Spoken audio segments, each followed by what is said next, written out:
parle avec beaucoup de jeunes, notamment des jeunes étudiants comme moi, et je lis aussi plusieurs posts, plusieurs publications sur Facebook. Quand je pose la question à d'autres jeunes, à d'autres étudiants comme moi, ou bien sur les posts Facebook, quand on pose la question pourquoi ils ne se lancent pas dans l'entrepreneuriat ou bien pourquoi ils ne créent pas un business, il y a généralement trois réponses communes. La première réponse, c'est il me faut, il me faut 500 000 francs CFA, il me faut 1 million de francs CFA, il me faut 2 000 euros, ou bien il me faut 3 000 euros avant de me lancer. Ou bien la seconde réponse commune, c'est je dois d'abord épargner, je dois d'abord épargner soit 500 euros, soit 500 000 francs CFA, soit 1 million de francs CFA, soit 2 000 euros, soit 3 000 euros. Et la troisième réponse, là alors, c'est la plus commune, c'est je dois d'abord travailler 10 ans, 15 ans après, ouvrir ma propre entreprise pour faire mon business.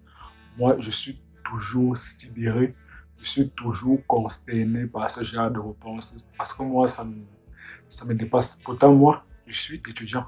Et d'ailleurs, je me présente pour ceux qui sont nouveaux sur la chaîne. Moi, c'est Robini Tani, créateur de cette chaîne, qui a pour ambition de rendre à l'Afrique ses lettres de noblesse, c'est-à-dire de contribuer au développement du continent.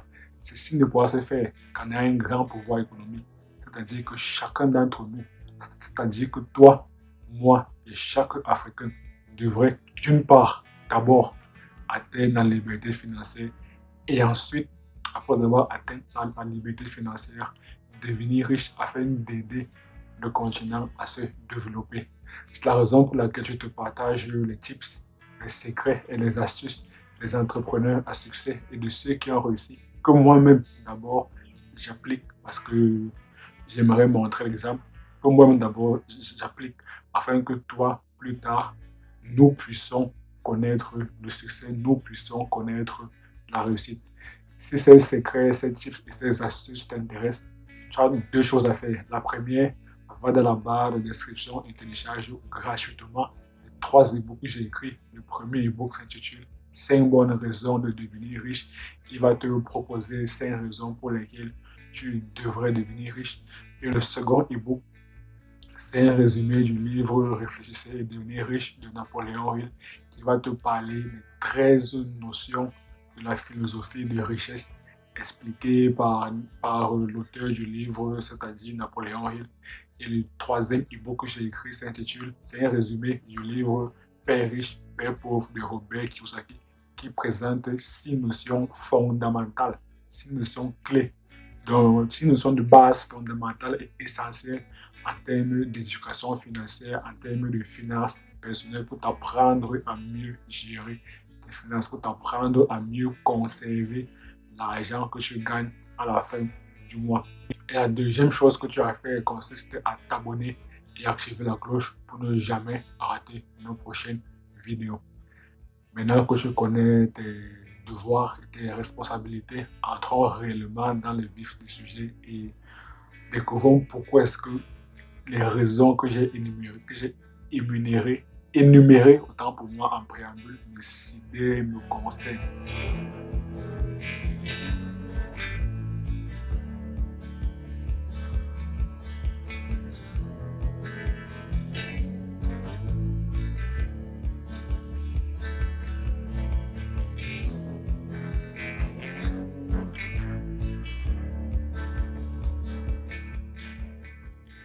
Comme je le disais en préambule, je suis à chaque fois sidéré, consterné, décontenancé à chaque fois que j'entends les raisons énumérées par d'autres étudiants comme moi qui pensent que pour se lancer en entrepreneur ou bien pour démarrer un business, il faut soit avoir une grosse somme d'argent à la hauteur de 500 000 francs CFA, 800 000 francs CFA, 1 million de francs CFA, 2 millions de francs CFA, ou bien 2 000 euros, 3 000 euros.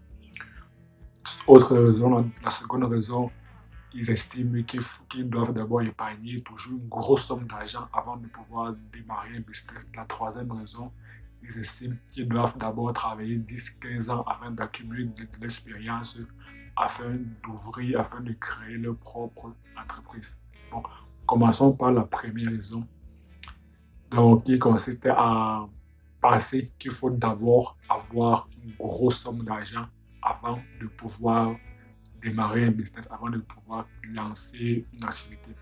Selon moi, c'est pas très très pertinent. Pourquoi? Parce que d'abord, tu n'as aucun projet. Donc, tu n'as aucun business, mais tu attends seulement un Ave Maria qu'une personne viendra te donner l'argent comme si la personne te devait quelque chose. Personne ne te doit rien. Donc, c'est à toi de pouvoir avoir ne serait-ce qu'une idée de projet, ensuite l'implémenter.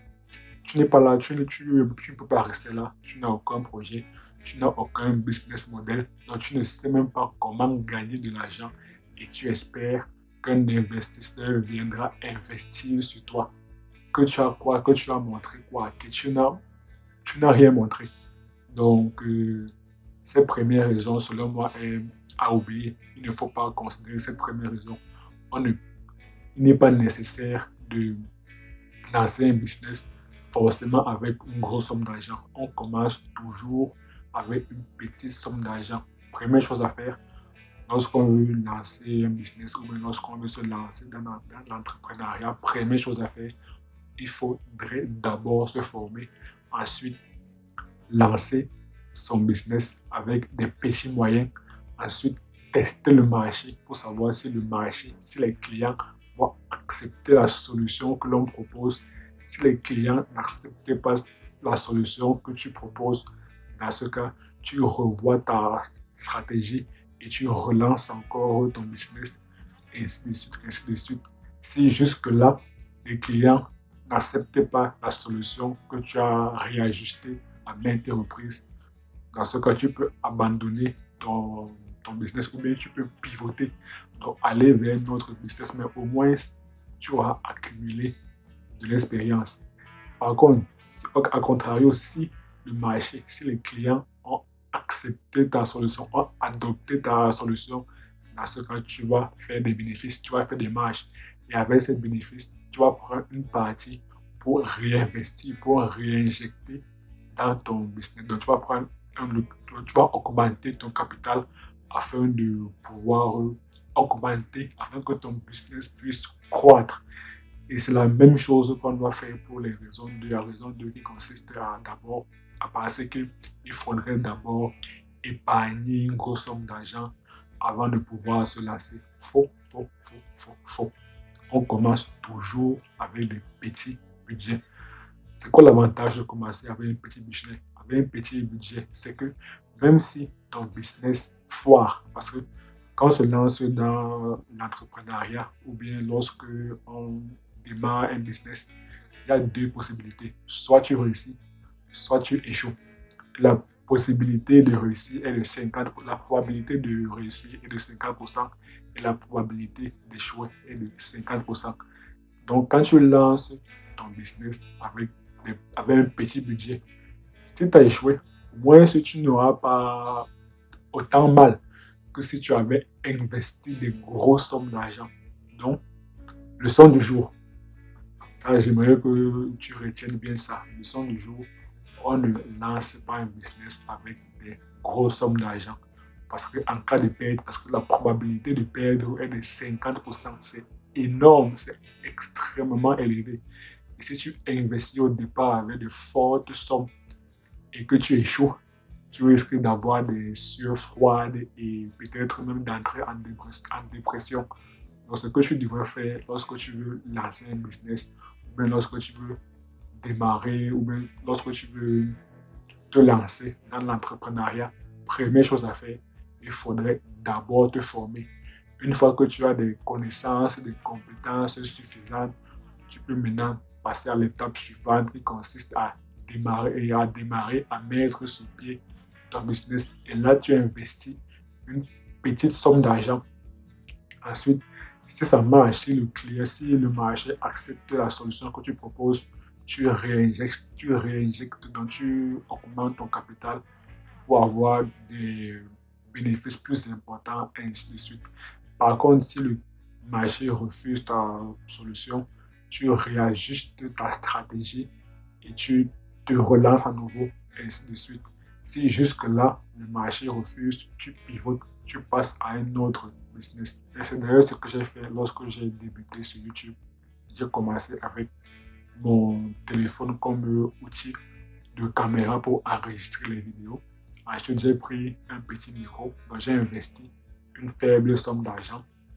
Ensuite, j'ai pris un petit trépied comme support de téléphone pour pouvoir mieux enregistrer. Et tout ça m'a coûté environ 20 € ou bien 30 €. Et ensuite, au fur et à mesure que le business va prospérer, je vais améliorer la qualité du matériel. Donc, je veux acheter un matériel avec des meilleures qualités. Donc, je vais payer un bon micro, je vais payer une bonne caméra. Mais au départ, je n'ai pas investi dans une caméra Sony ou bien Lumix ou bien Canon. Non, j'ai commencé avec un petit budget et plus tard, ainsi de suite. Quand le business va prospérer au fur et à mesure, je vais réinjecter, je vais augmenter le capital pour avoir un meilleur, pour avoir le matériel de meilleure qualité, ainsi de suite. Si tu as aimé la vidéo, je t'invite à lui mettre un pouce bleu, à t'abonner et à activer la cloche pour ne jamais rater nos prochaines vidéos. Je t'invite aussi à partager la vidéo aussi au maximum de personnes afin qu'elles puissent savoir qu'il n'est pas nécessaire de lancer un business ou bien de se lancer dans l'entrepreneuriat avec un gros budget. Et j'aimerais avoir ton avis. Est-ce que toi, peut-être moi je suis en tort, peut-être je n'ai pas la science infuse. Est-ce que toi, tu penses qu'il faudrait absolument démarrer un business avec un gros budget? Et dis-moi cela dans la barre des commentaires. Et d'ici là, comme d'habitude, on se quitte avec une citation, mais cette fois-ci de Robin Sharma. Et à très bientôt sur la chaîne.